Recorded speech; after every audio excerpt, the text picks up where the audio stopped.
Continue on physical chemistry, chapter 18. We're in section 7 now. Oops, see if I get that.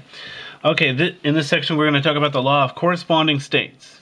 Now remember we talked about the previous section, the compressibility factor Z, and said for a perfect gas, Z is always equal to 1.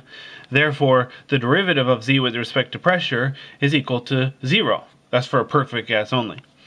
Now for a real gas, the derivative of the compressibility factor with respect to pressure is not equal to 0. Now we have said though that as pressure approaches 0, all gases merge to Z equals 1. Well, the reason is because as the pressure approaches 0, all gases behave ideally. But real gases will have different slopes. The slope, the derivative of Z with respect to pressure. Now we're going to be using the critical point as a reference. For example, we're going to say the reduced pressure is just the actual pressure divided by the pressure at the critical point. Notice the 3-line equal sign means defined as. So capital P subscript lowercase r is the reduced pressure. Reduced pressure has no units, since obviously we're dividing pressure by pressure. So it's a dimensionless quantity. If you've taken math modeling, you're familiar with this. Now likewise, the reduced temperature is going to be defined as the temperature of interest divided by the temperature at the critical point.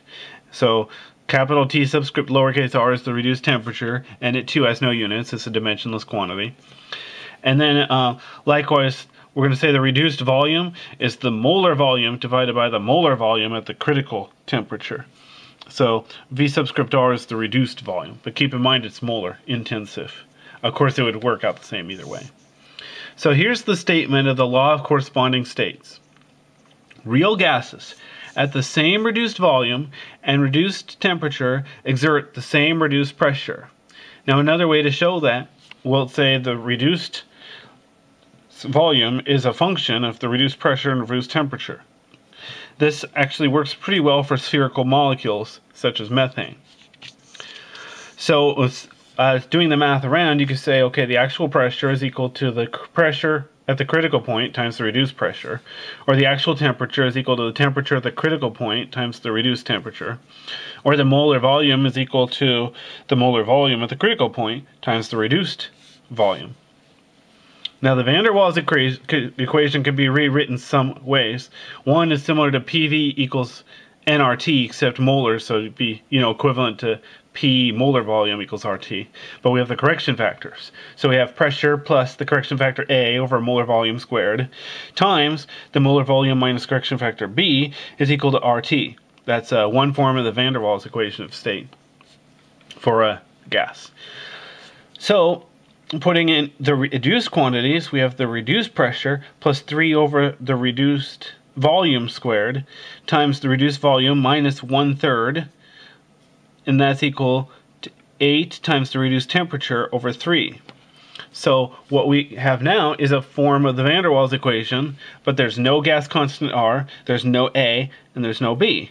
So this is not gas specific.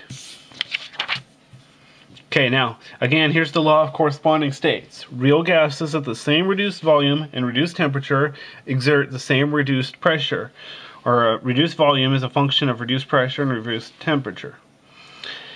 So another way of saying that is if the reduced pressure of gas A is equal to the reduced pressure of gas B, and the reduced temperature of gas A is equal to the reduced temperature of gas B, then we can say that the reduced volume of gas A is equal to the reduced volume of gas B.